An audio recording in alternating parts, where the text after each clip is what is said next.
In the heart of classical Athens, a city renowned for its intellectual flowering and democratic ideals, existed a brutal contradiction, a deeply entrenched system of slavery that included women subjected to violence, control, and public degradation. We often look back at the Parthenon gleaming white against the blue Aegean sky and see it as the pinnacle of human achievement. But if we were to look down past the marble columns and into the shadowed courtyards of the private homes, we would see a different reality. We would see a world where human beings were reduced to living tools, possessing no more rights than a shovel or a plow.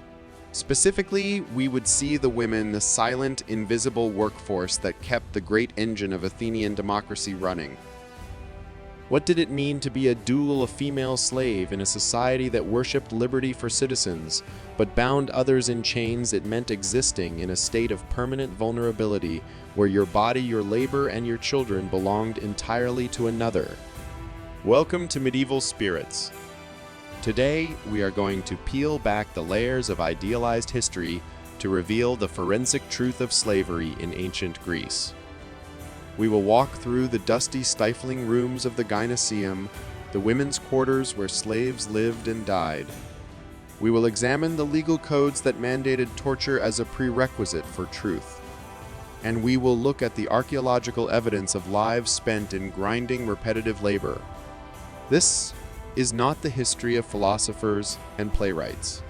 This is the history of the women whose backs were broken so that others could sit and think. The silence of these women in the historical record is not an accident. It is the result of a deliberate system designed to erase their humanity while exploiting their existence. Slavery in ancient Greece did not emerge from a singular event, but from a centuries-long pattern of conquest, trade, and social stratification. By the 5th century B.C., Athens was a slave society in every economic and institutional sense. Female slaves, known in legal terms as doulae, came primarily through warfare, piracy, and slave markets. They were typically non-Greeks seized from Thrace, Phrygia, Lydia, or regions around the Black Sea. Imagine the trauma of capture: a village raid at dawn. The men killed the women and children, dragged to the coast, and loaded onto ships. They arrived in Athens, not as people, but as cargo, their names stripped away and replaced with the names of their regions, Thracian, Lydian, marking them forever as outsiders. Many were children or young women torn from their families, their identities reduced to transactional value. While male slaves might work in agriculture, mines, or as household servants, female slaves often faced far more invasive roles. They were employed as domestic workers, wet nurses, attendants, or laborers in state-run establishments like textile workshops. Their bodies were not simply tools of labor, but commodities of control. In the O Economicus, Xenophon describes the expected obedience of female slaves, emphasizing the owner's power to train them like animals, a concept as dehumanizing as it was systemic. He writes of managing them with a mix of rewards and punishments, balancing their hunger against their output. The master, the Kyrios, held the power of life and death, though killing a slave was considered pollution and generally avoided for economic reasons. However, the daily reality was one of absolute domination. Marriage offered no protection. Female slaves were legally incapable of marriage. Any union they formed had no standing under Athenian law. A slave marriage was merely a cohabitation allowed by the master, which could be dissolved at his whim. If he decided to sell one partner, the family was destroyed instantly with no legal recourse. Their children, whether born of another slave or their master, were not recognized as citizens. They belonged not to themselves, but to the household, the oikos, under the authority of the Kyrios. A child born to a slave woman was a slave from the moment they drew breath, an asset to be listed in the household inventory alongside the livestock and the furniture. Punishment was a constant threat. Greek law did not protect enslaved women from physical violence. Indeed, violence was the enforcement mechanism of the institution. A female slave could be punished for speaking out of turn, for failing at a task, or for resisting unwanted control. The whip, the cane, and the withholding of food were standard tools of management. And yet, the severity of this oppression was normalized, embedded in the legal codes, the social customs, and even the economic writings of the time. In the Athenian courtrooms, a female slave's testimony could only be accepted under torture basanos. This was not a mere procedural quirk. It reflected a legal system that presumed slaves could not speak truth unless under pain, as their voices were considered inherently unreliable unless wrenched from them by suffering. In a dispute between citizens, a master might offer his slave to be tortured to prove a point. The woman would be taken to a public place or a torture chamber, stripped and subjected to the rack or the wheel. Her screams were considered the sound of evidence being produced. The very concept of justice in Athens was predicated on the idea that the bodies of the enslaved were nothing more than vessels of truth to be broken open when necessary. Thus began a life defined by others' will, foreign in blood, owned in body, and silenced by law. But the cruelty was not limited to the courtroom. Athenian democracy prided itself on isonomia, equality before the law, but only for free male citizens. For the enslaved, especially women, the same civic spaces that hosted philosophical debates and political assemblies could also become arenas of public punishment. Whipping, a punishment not hidden but supervised within view of the polis, reinforced both control and humiliation. It was not merely disciplinary, it was demonstrative. The sight of a slave being beaten was a reminder to all citizens of their own freedom and superiority. Enslaved women were routinely beaten for disobedience, failed tasks, or perceived insolence, often under the direct supervision of a household overseer or pedagogos. But there were instances when the punishment was administered in public civic zones near the agora along the Eridanos riverbanks, or adjacent to the workshops where slaves labored under state contracts. These spaces were not neutral. They were symbols of Athenian power, and by staging punishments, their masters reminded both slave and spectator of the rigid boundaries of status. A woman dragging water from the fountain might be stopped and flogged for spilling a drop, her humiliation witnessed by the great men discussing philosophy nearby. The procedure could be brutal but regulated. For example, in legal cases where female slaves' testimony was required, the court could order torture as standard protocol, and that included flogging under supervision. In Demosthenes against Ontor, the speaker notes a situation involving a slave woman whose testimony required confirmation through physical coercion, a clear reflection of how intertwined legal and violent control were. The casual nature of this reference suggests that such violence was unremarkable to the Athenian audience. Enslaved women working in state-regulated public establishments, a system organized under Solonian reforms, faced even more exposure. They were not protected by the privacy of a home. They were public property, in a sense subject to the discipline of state officials. The whip was not just an instrument of pain, but a conductor's baton orchestrating the rhythm of fear that kept the lower strata of society in perfect, terrified harmony. The whip itself, typically a leather-strapped mastix, was both a weapon and a symbol. It appeared in vase paintings held by slave masters or guards, silently conveying its everyday presence in the lives of the enslaved. These images often depict the slave cowering or in a position of vulnerability, reinforcing the power dynamic. Such punishments were meant to dehumanize through exposure. Whipping in civic view did not elicit sympathy. It reinforced a social order in which pain affirmed ownership.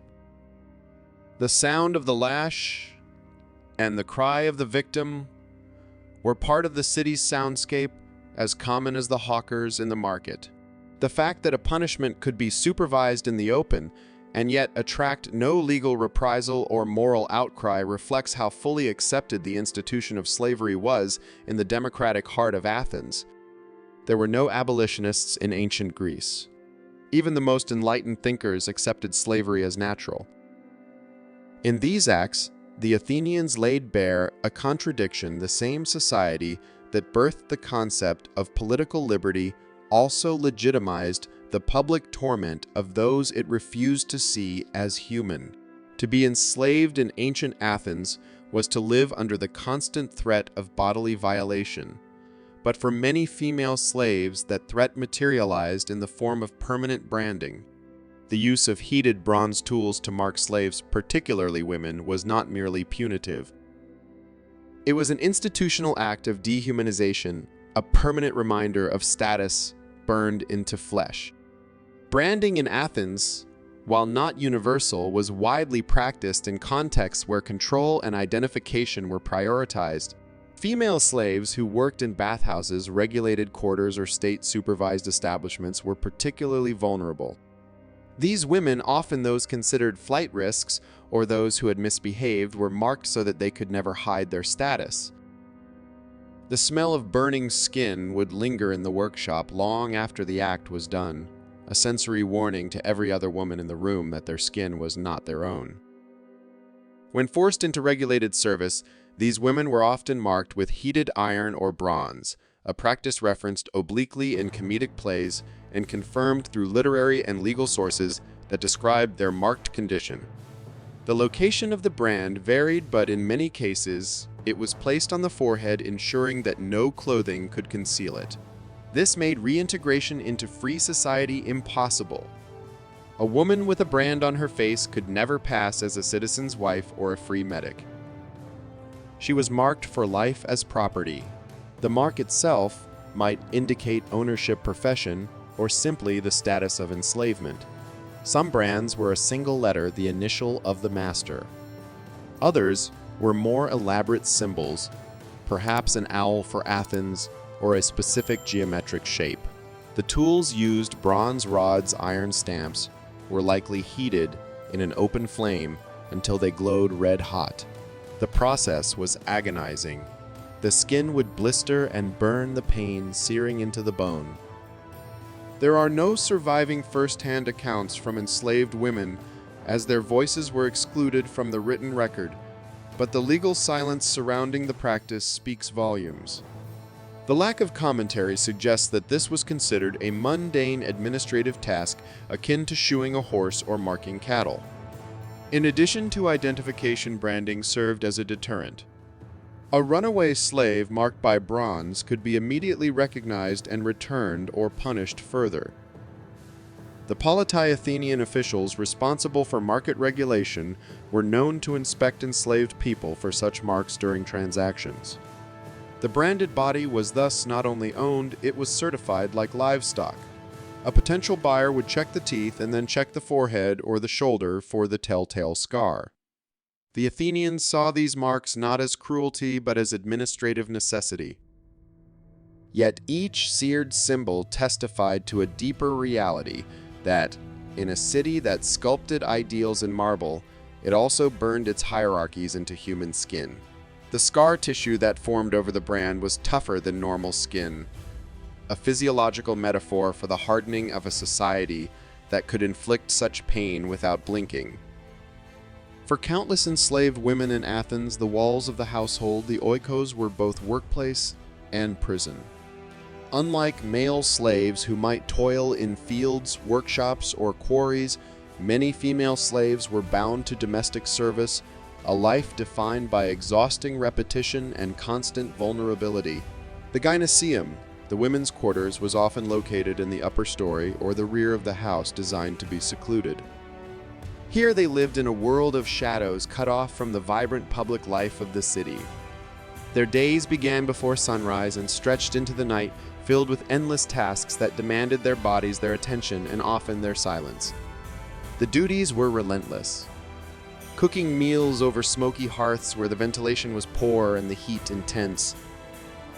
Grinding grain into flour using heavy stone querns, a task that archaeological evidence shows caused severe arthritis and skeletal deformities in women. Carrying heavy water jars from fountains, balancing the weight on their heads while navigating the muddy streets. weaving at looms until their fingers blistered, producing the cloth that clothed the family.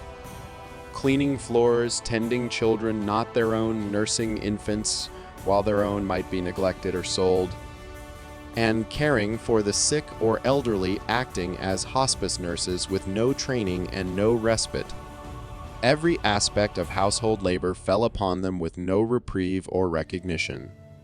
Xenophon's Economicus provides an unsettlingly matter-of-fact description of such roles, explaining how the master should train women slaves to manage provision spin and keep order, just as he would instruct animals for labor.